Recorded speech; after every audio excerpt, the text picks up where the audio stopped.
On fait trop souvent le même calcul. On regarde un budget de 10 000 euros, on se dit que c'est peu, et on finit par acheter une compacte sans âme, en plastique gris, qui ressemble à des milliers d'autres sur la route. Une voiture qui ne dit rien, une voiture qui ne raconte rien. Pendant ce temps-là, d'autres acheteurs font un calcul complètement différent. Ils savent quelque chose que la majorité ignore. Ils savent que le marché de l'occasion cache des voitures qui coûtaient 70 000, 80 000, parfois 90 000 euros neuves et qui s'échangent aujourd'hui pour une fraction de ce prix. Des voitures qui gardent toute leur présence, toute leur silhouette, tout leur caractère. Ce que vous allez voir dans cette vidéo, c'est le principe de la décote de luxe. Et c'est un principe que ceux qui savent acheter une voiture appliquent depuis des décennies. Voilà comment ça fonctionne. Les voitures de prestige décotent violemment, beaucoup plus vite que les voitures ordinaires. Pourquoi? Parce que leurs premiers acheteurs ont de l'argent, changent souvent de voiture et veulent toujours la dernière version, le dernier restylage, le dernier écran. Ils vendent donc des machines parfaitement fonctionnelles pour une fraction de leur valeur d'origine. Et le marché de l'occasion récupère ces voitures à des prix qui n'ont plus rien à voir avec leur présence réelle. Il y a aussi quelque chose que les gens qui comprennent la psychologie du luxe connaissent bien. Il y a deux types de richesse visuelle. Il y a la richesse qui fait du bruit, qui cherche à être vue, qui a besoin d'être validée. Et il y a la richesse discrète, celle qui n'a pas besoin de se justifier. Une silhouette longue, une ligne tendue, un badge sobre sur une carrosserie parfaite.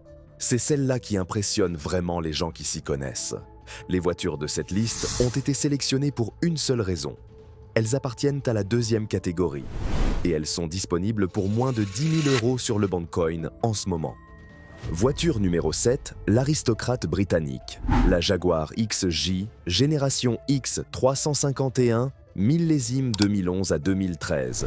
Si vous deviez choisir une seule voiture pour donner l'impression d'arriver à un rendez-vous important, c'est probablement celle-là. La Jaguar XJ génération X 351, produite à partir de 2010, est l'une des silhouettes les plus élégantes qu'un constructeur britannique ait jamais tracées. Pourquoi est-elle ignorée? Parce que dès qu'on entend Jaguar, le cerveau fait immédiatement l'association. Électronique anglaise capricieuse, fiabilité douteuse, panne à répétition. Cette réputation, construite sur les modèles des années 80 et 90, colle encore à la marque aujourd'hui. Et cette peur a suffi à faire s'effondrer les valeurs de revente. Visuellement, c'est une autre histoire. La XJX 351 a été dessinée par Ian Callum, qui avait déjà signé l'Aston Martin DB9. La ligne de toit coule du pare-brise jusqu'à l'arrière dans un mouvement presque continu. L'habitacle est habillé de cuir cousu à la main, d'inserts en bois véritables, d'une architecture intérieure qui évoque directement les palaces londoniens. C'est la voiture que conduisaient les dirigeants de grandes entreprises britanniques quand elle était neuve. Garez-la devant un hôtel 5 étoiles et personne ne vous demandera ce que vous faites là. Sur le plan mécanique, la vérité est plus nuancée qu'on ne le croit. Les versions diesel, notamment le V6 3,0 litres, ont montré une fiabilité bien supérieure à la réputation de la marque. Le point de vigilance principal reste la suspension pneumatique, qui peut coûter cher à remplacer si elle cède. La règle d'or des initiés, cherchez une version à suspension mécanique classique ou une voiture dont la suspension pneumatique a déjà été convertie. Ce détail peut faire économiser plusieurs milliers d'euros. Sur le Bancoin aujourd'hui, une Jaguar XJX 350 et un de 2011 ou 2012 en diesel, avec un kilométrage élevé mais un entretien suivi, s'échangent entre 8 000 et 10 000 euros. Vous achetez une voiture qui en coûtait plus de 70 000 neuves. Pour le prix d'une citadine d'occasion présentable, vous roulez en véritable grande routière britannique. Voiture numéro 6, la sculpture allemande. La Mercedes CLS génération W219, millésime 2006 à 2008. Il y a des voitures qui changent l'industrie. La Mercedes CLS W219 est de celle-là. Quand elle est apparue en 2004, personne n'avait jamais proposé une berline à 4 vraies places avec une ligne de toit qui plongeait comme un coupé. Mercedes venait d'inventer un segment entier. Audi, BMW, Porsche ont tous fini par copier cette idée. Pourquoi est-elle ignorée? Parce que le marché voit surtout son âge. Une voiture de 2006 ou 2007, c'est presque 20 ans. Beaucoup d'acheteurs passent à côté sans même s'arrêter. Et c'est précisément pour ça que des exemplaires en bon état finissent à des prix qui n'ont plus aucun rapport avec leur présence réelle sur la route. Visuellement, la CLS W219 est toujours percutante. Sa ligne de flanc tendue, l'absence de montant central apparent, le dessin des feux arrière, les proportions de coupé sur un gabarit de berline, 20 ans après sa sortie, elle tourne encore les têtes. Dans la rue, les gens qui ne connaissent pas précisément les millésimes Mercedes ne savent souvent pas dire si elle a 5 ou 15 ans.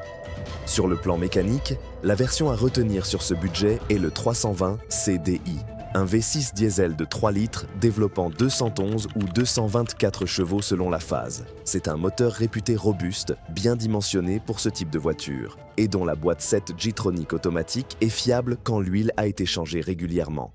Le principal point de vigilance, vérifier l'état de la boîte automatique et l'historique d'entretien complet. Une CLS W219 mal entretenue peut devenir un gouffre. Une CLS W219 bien entretenue peut tenir encore des centaines de milliers de kilomètres. Sur le bon Kohan, un exemplaire de 2006 ou 2007 en 320 CDI avec un kilométrage élevé, mais un carnet suivi se trouve entre 6 000 et 10 000 euros.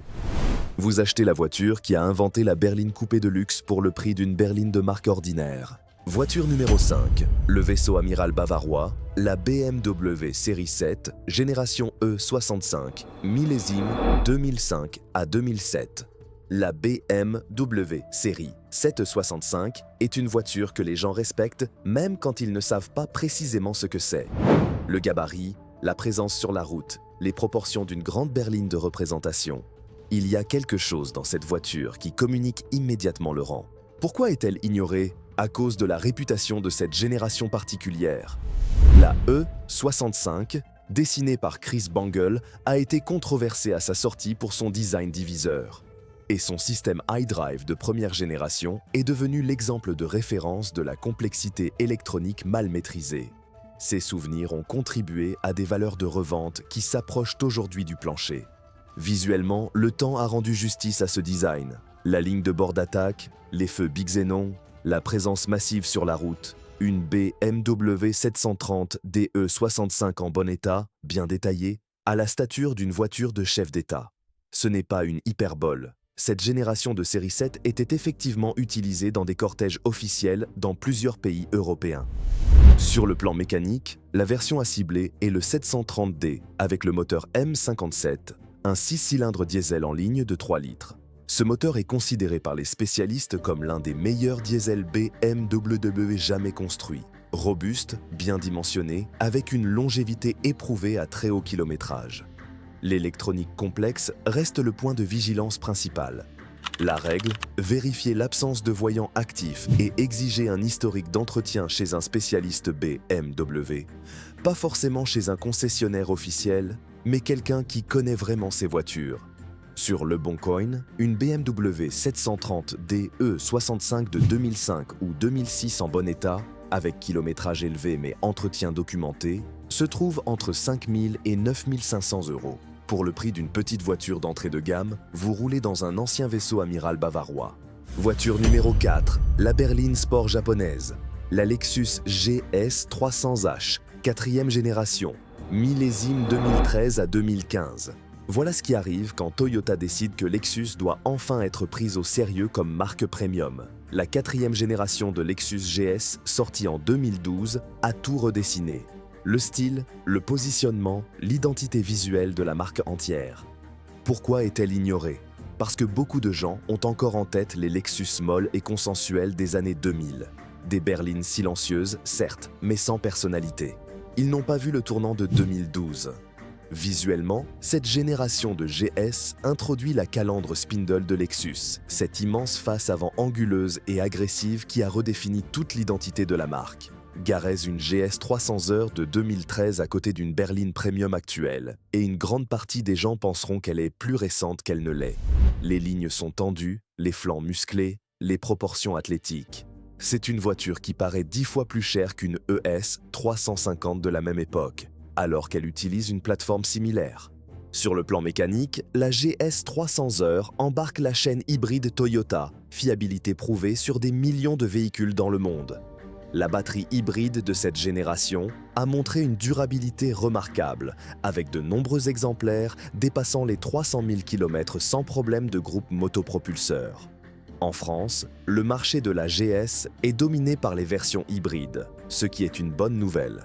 Les propriétaires qui choisissaient une Lexus hybride étaient souvent des acheteurs soigneux, soucieux de leur véhicule.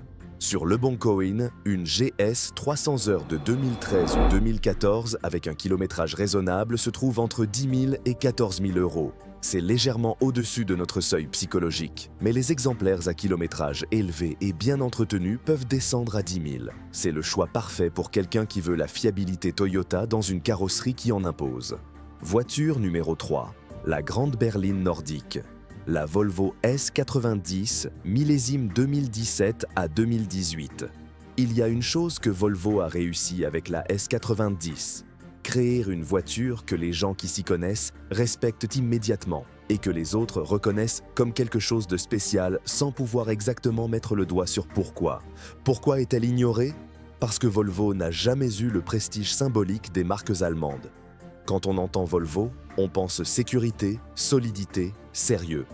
On ne pense pas désir, statut, séduction. Et ce décalage entre la perception de marque et la réalité du produit a créé une opportunité réelle sur le marché de l'occasion. Visuellement, la S90 est une voiture qui parle directement à ceux qui ont du goût. Les phares Thorhammer, cette signature lumineuse en forme de T qui est devenue iconique dans le design automobile mondial. Les proportions longues et basses d'une vraie grande berline. Et surtout, l'intérieur. Le design scandinave minimaliste de la S90, surface propre, matériaux nobles, grand écran vertical, façon tablette encore lisible aujourd'hui, ressemble moins à un habitacle automobile qu'à un intérieur d'architecte. C'est la définition même de l'élégance discrète. Sur le plan mécanique, la S90 2017 à 2018 repose sur l'architecture SPA de Volvo, une plateforme qui a montré une bonne fiabilité sur de nombreux modèles vendus en France. Le moteur D4 ou D5 diesel, selon les configurations, est robuste et bien connu des spécialistes Volvo indépendants. Le coût d'entretien, bien que supérieur à une berline ordinaire, reste très raisonnable comparé aux équivalents allemands. Sur Leboncoin, les Volvo S90 de 2017 et 2018 à très haut kilométrage, entre 180 000 et 250 000 km, descendent à des prix proches de 10 000 euros. Une S90 qui coûtait 55 000 euros neuve. Une voiture qui donne encore l'impression de sortir d'une concession premium. Voilà ce qu'est l'élégance discrète dans sa forme la plus pure. Voiture numéro 2, le coffre-fort allemand, l'Audi A7 Sportback, première génération, millésime 2011 à 2013. Il y a des voitures que les designers étudient encore longtemps après leur sortie.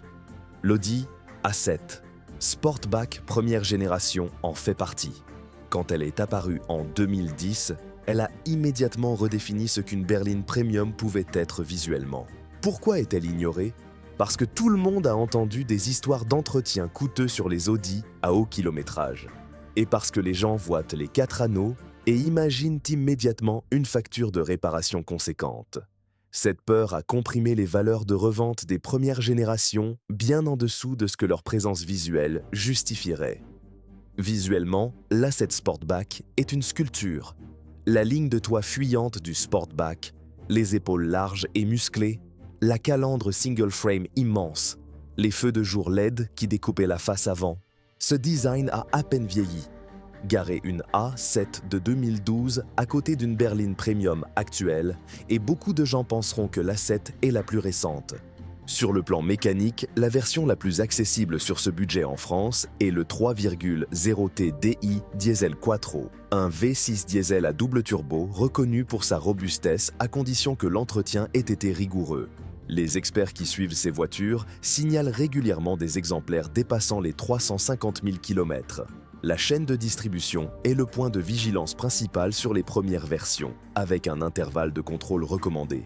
Sur Leboncoin, une Audi A7 3,0 TDI de 2011 ou 2012 à très haut kilométrage, entre 200 000 et 280 000 km, peut se trouver à partir de 10 000 à 12 000 euros chez des particuliers sérieux. C'est légèrement au-dessus du seuil pour les bons exemplaires, mais les affaires existent pour qui cherche bien et vérifie le carnet d'entretien. Voiture numéro 1, le secret le mieux gardé. La Jaguar XJ type long, version Super Sport ou Portfolio, millésime 2010 à 2012. Attendez, la Jaguar XJ est déjà à la 7e place. Pourquoi revient-elle en première? Parce que la numéro 7 était la version standard. Et la numéro 1, c'est autre chose. La XJ longue version, ou les finitions les plus équipées de la X351, représentent un niveau au-dessus. Ce sont les voitures que commandèrent les grands groupes pour leurs PDG, les ambassades pour leurs représentants, les hôtels de luxe pour leurs clients VIP. L'empattement allongé donne une présence sur la route qui n'a rien à envier à une classe S W222. Et sur le marché français de l'occasion, les exemplaires bien entretenus, souvent des voitures de société soigneusement maintenues, tombent parfois à des prix qui défient toute logique. Visuellement, c'est l'argument le plus fort de cette liste. Il n'y a pas beaucoup de voitures qui provoquent un second regard aussi systématique que la XJ X351 en finition haute. La calandre chromée, les feux bisénon adaptatifs, le toit panoramique, les proportions racées d'une limousine britannique moderne. C'est une voiture qui dit quelque chose sur son propriétaire sans qu'il ait besoin d'ouvrir la bouche. Sur le bon coin, les versions Portfolio ou Super Sport Diesel de 2010 à 2012, à kilométrage élevé mais historique documenté, peuvent se trouver entre 9 000 et 12 000 euros selon l'État. Les meilleures affaires viennent souvent d'anciens flottes d'entreprises ou de propriétaires retraités qui ont gardé leur voiture impeccablement. Cherchez les annonces qui mentionnent carnet complet Jaguar ou entretien exclusif concessionnaire. Ce sont presque toujours les meilleurs. Maintenant que vous avez la liste, voilà ce que les acheteurs avisés vérifient avant toute chose. L'habitacle dit la vérité sur une voiture avant même que vous leviez le capot. Les bourrelets latéraux des sièges conducteurs, le volant aux zones de contact fréquents, l'accoudoir central, ce sont les endroits qui s'usent le plus vite et que les vendeurs oublient souvent de dissimuler. Un cuir craquelé sur un bourrelet latéral vous dit immédiatement que la voiture a vécu une vie plus intensive que ce que l'annonce raconte. Ensuite, le carnet d'entretien. Pour les voitures de cette catégorie, c'est non négociable. Un carnet incomplet ne signifie pas forcément que la voiture est mal entretenue, mais ça signifie que vous ne pouvez pas le vérifier. Et sur une Jaguar, une BMW série 7 ou une Audi A7, l'entretien non suivi peut rapidement transformer une affaire en gouffre. Pour trouver les meilleures opportunités, orientez-vous vers les annonces de premier ou second propriétaire, de profession libérale ou de retraités soigneux. Fuyez les ventes aux enchères pour ce type de voiture. Les vraies pépites viennent presque toujours de particuliers qui ont réellement pris soin de leur auto. Une dernière chose, ces voitures coûtent plus cher à entretenir qu'une berline de grande série. C'est la réalité. Mais voilà le calcul qu'on ne fait jamais. Une réparation de 600 € sur une Jaguar achetée 9 000 € reste infiniment plus supportable qu'une mensualité de 400 € pendant 60 mois sur une voiture neuve sans caractère que vous allez payer pendant 5 ans. Vous venez de comprendre quelque chose que la plupart des acheteurs automobiles ne comprennent jamais. La présence ne se paie pas au prix fort. Elle se trouve par ceux qui savent chercher. La Jaguar XJ pour l'aristocratie britannique. La Mercedes CLSW 219 pour la berline coupée qui a inventé son propre segment. La BMW série 7 E65 pour le vaisseau amiral bavarois. La Lexus GS 300H pour la fiabilité japonaise en costume premium. La Volvo S90 pour l'élégance scandinave discrète.